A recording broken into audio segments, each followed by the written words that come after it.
ಪುಳಂಗಾಯಿ ಉಂಡೆಗೆ ಅರ್ಧ ಕಪ್ ಕಡಲೆಬೇಳೆ, ಅರ್ಧ ಕಪ್ ಹೆಸರುಬೇಳೆ, ಅರ್ಧ ಕಪ್ ಅಕ್ಕಿ, ಅರ್ಧ ಕಪ್ ಗೋಧಿ ಇದನ್ನೆಲ್ಲ ಸಿಮ್ಮಲ್ಲಿ ಇಟ್ಕೊಂಡು ನಿಧಾನವಾಗಿ ಕೆಂಪಗಾಗೋವರೆಗೆ ಹುರಿಬೇಕು. ಆಮೇಲೆ ಅರ್ಧ ಕಪ್ ಕಡಲೆಪಪ್ಪು ಇದನ್ನೆಲ್ಲ ಹಾಕಿ ಮಿಕ್ಸ್ ಮಾಡಿ ಆಮೇಲೆ ತಣ್ಣಗಾದ್ಮೇಲೆ ಗ್ರೈಂಡ್ ಮಾಡ್ಕೋಬೋದು, ಇಲ್ಲಾಂದರೆ ಮಿಲ್ಲಿಗೆ ಹಾಕ್ಸ್ಕೊಂಬರ್ಬೇಕು.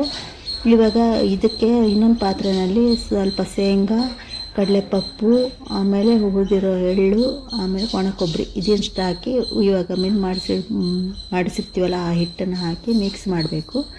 ಬೆಲ್ಲನ ಅಂಟುಪಾಕ ಬಂದಮೇಲೆ ಅದಕ್ಕೆ ಹಾಕಿ ಸ್ವಲ್ಪ ಹಾಕ್ಕೊಂಡು ಉಂಡೆ ಬರೋ ಥರ ಮಾಡಿಕೊಂಡು ಕೈ ಸ್ವಲ್ಪ ಹಾಕಿ ಹಿಟ್ಟು ಹಚ್ಕೊಂಡು ಉಂಡೆ ಕಟ್ಟಬೇಕು.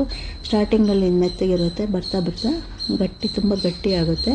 ಇದನ್ನು ಕೆಲವರು ಕಲ್ಲುಂಡೆ ಅಂತಲೂ ಕರೀತಾರೆ, ಒಬ್ಬೊಬ್ಬರು ಒಂದೊಂದು ಥರ ಮಾಡ್ತಾರೆ. ಇದನ್ನು ಪುಳಂಗಾಯಿ ಉಂಡೆಗೆ ಅರ್ಧ ಕಪ್ ಕಡಲೆಬೇಳೆ, ಅರ್ಧ ಕಪ್ ಹೆಸರುಬೇಳೆ, ಅರ್ಧ ಕಪ್ ಅಕ್ಕಿ, ಅರ್ಧ ಕಪ್ ಗೋಧಿ ಇದನ್ನೆಲ್ಲ ಸಿಮ್ಮಲ್ಲಿ ಇಟ್ಕೊಂಡು ನಿಧಾನವಾಗಿ ಕೆಂಪಗಾಗೋವರೆಗೆ ಹುರಿಬೇಕು. ಆಮೇಲೆ ಅರ್ಧ ಕಪ್ ಕಡಲೆಪಪ್ಪು ಇದನ್ನೆಲ್ಲ ಹಾಕಿ ಮಿಕ್ಸ್ ಮಾಡಿ ಆಮೇಲೆ ತಣ್ಣಗಾದ್ಮೇಲೆ ಗ್ರೈಂಡ್ ಮಾಡ್ಕೋಬೋದು, ಇಲ್ಲಾಂದರೆ ಮಿಲ್ಲಿಗೆ ಹಾಕ್ಸ್ಕೊಂಬರ್ಬೇಕು.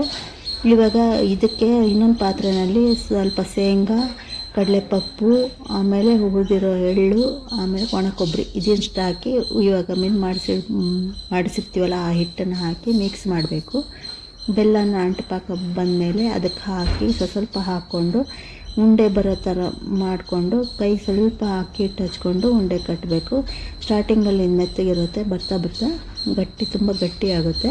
ಇದನ್ನು ಕೆಲವರು ಕಲ್ಲುಂಡೆ ಅಂತಲೂ ಕರೀತಾರೆ, ಒಬ್ಬೊಬ್ಬರು ಒಂದೊಂದು ಥರ ಮಾಡ್ತಾರೆ. ಇದನ್ನು ಪುಳಂಗಾಯಿ ಉಂಡೆಗೆ ಅರ್ಧ ಕಪ್ ಕಡಲೆಬೇಳೆ, ಅರ್ಧ ಕಪ್ ಹೆಸರುಬೇಳೆ, ಅರ್ಧ ಕಪ್ ಅಕ್ಕಿ, ಅರ್ಧ ಕಪ್ ಗೋಧಿ ಇದನ್ನೆಲ್ಲ ಸಿಮ್ಮಲ್ಲಿ ಇಟ್ಕೊಂಡು ನಿಧಾನವಾಗಿ ಕೆಂಪಗಾಗೋವರೆಗೆ ಹುರಿಬೇಕು. ಆಮೇಲೆ ಅರ್ಧ ಕಪ್ ಕಡಲೆಪಪ್ಪು ಇದನ್ನೆಲ್ಲ ಹಾಕಿ ಮಿಕ್ಸ್ ಮಾಡಿ ಆಮೇಲೆ ತಣ್ಣಗಾದ್ಮೇಲೆ ಗ್ರೈಂಡ್ ಮಾಡ್ಕೋಬೋದು, ಇಲ್ಲಾಂದರೆ ಮಿಲ್ಲಿಗೆ ಹಾಕ್ಸ್ಕೊಂಬರ್ಬೇಕು. ಇವಾಗ ಇದಕ್ಕೆ ಇನ್ನೊಂದು ಪಾತ್ರೆಯಲ್ಲಿ ಸ್ವಲ್ಪ ಶೇಂಗಾ, ಕಡಲೆಪಪ್ಪು, ಆಮೇಲೆ ಹುರಿದಿರೋ ಎಳ್ಳು, ಆಮೇಲೆ ಒಣ ಕೊಬ್ಬರಿ ಇದಿಷ್ಟು ಹಾಕಿ ಇವಾಗ ಮಾಡಿಸಿರ್ತೀವಲ್ಲ ಆ ಹಿಟ್ಟನ್ನು ಹಾಕಿ ಮಿಕ್ಸ್ ಮಾಡಬೇಕು. ಬೆಲ್ಲನ ಅಂಟುಪಾಕ ಬಂದಮೇಲೆ ಅದಕ್ಕೆ ಹಾಕಿ ಸ್ವಲ್ಪ ಹಾಕ್ಕೊಂಡು ಉಂಡೆ ಬರೋ ಥರ ಮಾಡಿಕೊಂಡು ಕೈ ಸ್ವಲ್ಪ ಹಾಕಿ ಹಿಟ್ಟು ಹಚ್ಕೊಂಡು ಉಂಡೆ ಕಟ್ಟಬೇಕು. ಸ್ಟಾರ್ಟಿಂಗಲ್ಲಿ ಮೆತ್ತಗಿರುತ್ತೆ, ಬರ್ತಾ ಬರ್ತಾ ತುಂಬ ಗಟ್ಟಿ ಆಗುತ್ತೆ. ಇದನ್ನು ಕೆಲವರು ಕಲ್ಲುಂಡೆ ಅಂತಲೂ ಕರೀತಾರೆ, ಒಬ್ಬೊಬ್ಬರು ಒಂದೊಂದು ಥರ ಮಾಡ್ತಾರೆ. ಇದನ್ನು